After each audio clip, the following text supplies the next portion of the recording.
मगर यदि हमारी सरकार आएगी तो बहन जी इस पर संज्ञान लेंगे जी। और मैं सोचता हूँ, मेरा ये अपना मानना है जी। कि बहन कुमारी मायावती जैसी सत्ता में आएंगी तुरंत मतलब इस बात पर संज्ञान लेकर उन सब के जो केस को बहाल करने का काम करेंगे। यार हमारी नेता ने कह दिया है कि इस बार मौका मिलेगा तो मैं इतिहास बदल दूंगी, मैं इतना काम कर दूंगी लोगों के लिए, इन गरीबों के लिए कि गरीब मतलब सोच भी नहीं पाएगा कि इतना काम है। उनकी प्लानिंग, उनकी सोच इतनी जबरदस्त है। सर, मेरा नाम है सुरेंद्र सिंह और आप देख रहे हैं SM न्यूज़। हम लोग हैं दलित प्रेरणा केंद्र पर और हमारे साथ तमाम प्रभारी हैं, अध्यक्ष हैं, CP सिंह साहब हैं। स्वागत है सर आपका हमारे चैनल में। धन्यवाद जी। मान्यवर, आज पूरे देश के अंदर उत्तर प्रदेश की अगर हम लोग बात करें तो वहाँ पे जो 2 अप्रैल के अंदर आंदोलन हुआ था उसके अंदर हज़ारों की तादाद के अंदर बच्चे आज भी जेल के अंदर बंद हैं। बहुजन समाज के सीधे साधे लोगों को फंसाने का कार्य किया गया है। आज तमाम लोग देखना ये इस नज़र से देखते हैं कौन सी पार्टी आएगी जो इनको जेलों से बाहर निकालेगी। आप बसपा से आते हैं तो क्या बसपा का ये पहला कार्य हो सकता है, नहीं हो सकता है? क्या रणनीति रहेगी 2 अप्रैल के जो बच्चे हैं उनको जेल से बाहर निकालने की? आपके चैनल के माध्यम से मैं ये कहना चाहता हूँ कि बहुजन समाज पार्टी संवैधानिक तरीके से सभी काम करती है जी। मगर उसके बावजूद भी हमारे कुछ छात्रों ने, कुछ नौजवान साथियों ने 2 अप्रैल की जो सरकार की नीति थी कि जो हमारा SC/ST एक्ट है जी, उसको इन्होंने ख़त्म करने की बात की जी। तो हमारे समाज के नौजवान रोड पर आ गए जी।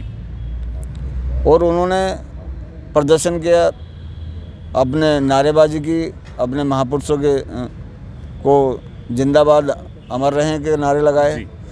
इसके अलावा उन लोगों ने कोई असंवैधानिक काम नहीं किया, कोई उपद्रव नहीं किया, कोई सरकारी मशीनरी को न तोड़ने का काम किया, ना ही कोई इस तरह का मतलब उन लोगों ने काम किया जी।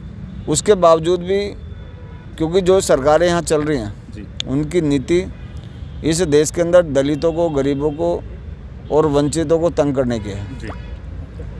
तो उसके बाद उन्होंने छांट के जो हमारे नौजवान लोग थे, जो संगठन चलाने का काम करते थे, या जो हमारे किसी क्षेत्र में उभरता हुआ कोई हमारा नेता था, नौजवान साथी था, उस पर उन्होंने केस दर्ज करने का काम किया।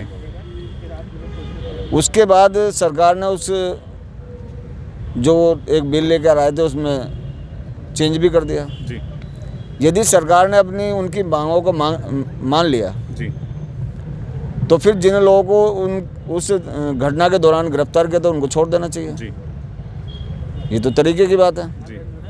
कि यदि उन्होंने संशोधन अपना वापस ले लिया जी, तो फिर उन लोगों को भी मतलब जेल से वापस छोड़ना चाहिए थे या उनके केस मतलब माफ़ करने चाहिए थे जी।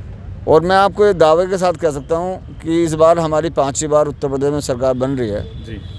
और बहन जी एक चीज़ को बड़ी बारीकी से देखती हैं जी। और यहाँ इस देश के अंदर तो करोड़ों रुपए लेके जो भाग गया जी, उस पर कोई मतलब FIR दर्ज नहीं हो रही जी। यहाँ लोगों ने दंगे फसाद किए, उन पर मतलब उन लोगों के केस इन्होंने वापस ले लिए जी। तो ये तो मात्र अपने अधिकार की लड़ाई थी हमारे नौजवानों की, तो उसको तो वैसे ही सरकार को माफ़ कर देना चाहिए था जी।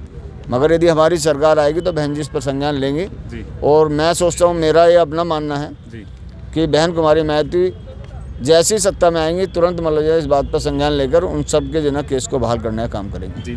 सिंह साहब, क्या कारण है कि आज आलू चोर तो पकड़ा जाता है या खीरा चोर पकड़ा जाता है और बाकी जो बड़े बड़े क्राइम जैसे आपने नाम लिया कि आज जो पूंजीपति लोग हैं यहाँ से पैसा लेकर भी भाग गए, उनके ऊपर कोई मुकदमे नहीं होते हैं और गरीबों के ऊपर लगातार, इसको एट्रोसिटी ही कह लें कि ये तानाशाही है बिल्कुल कि सरकारों का जो इस तरीके का रवैया है। जिस बच्चों ने संवैधानिक तरीके से अपने आंदोलनों को जारी रखा, सरकार के खिलाफ उन्होंने सिर्फ बात करने की बात करी तो उनको चुन कर जेल में डाल दिया गया है। क्या कहना चाहेंगे?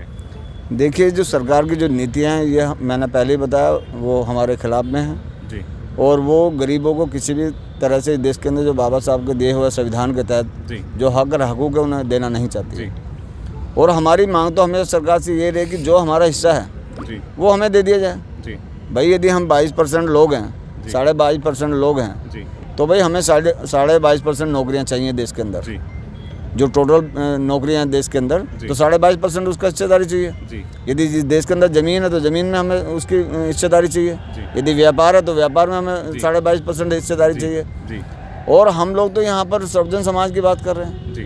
तो यदि गरीबों का यदि उनका हक नहीं मिलेगा जी तो गरीब तो भाई मतलब जो ना अपनी लड़ाई के लिए आंदोलन करेगा। जी बिल्कुल तो उस आंदोलन को ये दबाने की कोशिश कर रहे जी। हैं, क्योंकि यहाँ की सरकारें पूंजीपति चलाते हैं। जी तो जब पूंजीपति सरकार चला रहे हैं तो पूंजीपतियों के हित की बात करते हैं वो। जी।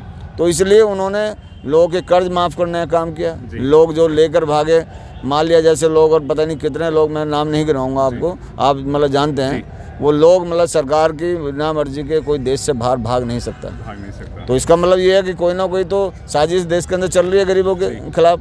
जी तो मैं आपके चैनल के माध्यम से बताना चाहता हूँ कि भाई ये अन्याय रोकें, आप जी। न्याय की लड़ाई लड़ें। सिंह साहब, आपने 2 अप्रैल की बात करी। 2 अप्रैल के बाद अभी कोई बहुत बड़े स्टेटमेंट नहीं आए हैं, लेकिन क्या लगता है जैसे अगर अखिलेश यादव की सरकार आती है तो क्या ये भी इस तरीके के मुकदमे वापस लेने की बात करेंगे, या हो सकता है जबकि अभी उनके मंच से एक बात बड़ी आई कि अब बनेगा बाबा साहब के सपनों का भारत, तो क्या अब बाबा साहब के सपनों का भारत अखिलेश जी बनाएंगे? क्या कहना चाहेंगे? बाबा साहब के सपनों का भारत तो तब बनाएगा जी कि इन बाबा साहब के बच्चों का अभी मतलब ना रिजर्वेशन और प्रमोशन का जो बिल था, जी हमारी नेता ने राज्यसभा से उसे पास करा दिया जी और सपा के लोगों ने उसको मतलब ना पार्लियामेंट के अंदर फाड़ डाला जी और उसको पारित नहीं होने दिया। जी तो इनका कहने और करने में अंतर है। सरकार बनेगी तब ना, जी ये तो एक बड़ा सवाल है जी कि वो मतलब अपने मुँह मिट्टी बन रहे हैं कि भाई हमारी सरकार बनने जा रही है। जी सरकार वहाँ की जनता देख रही है जी कि भाई जब सपा की सरकार आती है तो गुंडागर्दी के सिवा कुछ नहीं होता, जी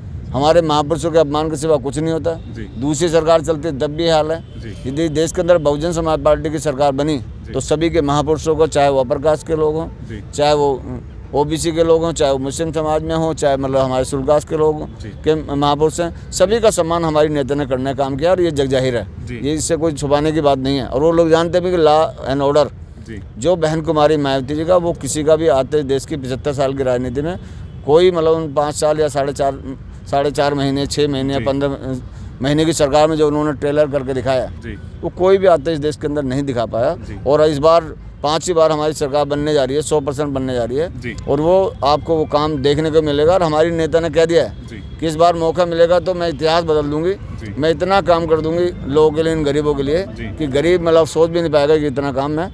उनकी प्लानिंग, उनकी सोच इतनी जबरदस्त है कि उनको कोई मतलब ना उनका कोई सानी नहीं है उनके काम की। आप लोग देख रहे हैं जहाँ हम लोग खड़े हैं, जी ये भी राष्ट्रीय दलित प्रेरणा केंद्र है। जी बिल्कुल। ये इसकी मतलब स्ट्रक्चर से आप अंदाजा लगा सकते, उनकी सोच की लगा सकते हैं। ऐसा कॉपी भी नहीं कर पाया, इसकी कॉपी भी नहीं कर पाया, इसको तोड़ने का प्रयास तो कर रहे हैं। अभी हम बाबा साहब की जगह जहाँ खंडित कर दी गई है। अभी मैं बाबा साहब का स्टैचू जहाँ लगाया है, जी तो नीचे से जो पत्थर मतलब जो ना 100 किलो का है उसको भी लोगों ने तोड़ा है। हथौड़ों से नहीं टूट तो सकता। वो हथौड़ों से नहीं टूटता। इसका मतलब प्लानिंग को साजिश चल रही है। जी तो ये साजिश मतलब जल्दी खत्म होंगी। हमारी सरकार इस बार बनने जा रही है जी। और इनको सबको मुंह तोड़ जवाब हम लोग देंगे। जी। अगर आपने अभी तक हमारा चैनल सब्सक्राइब नहीं किया है तो सब्सक्राइब करें और घंटी का बटन बिल्कुल भी दबाना ना भूलें, ताकि सभी लेटेस्ट खबरें पहुंच सकें आप पे सबसे पहले।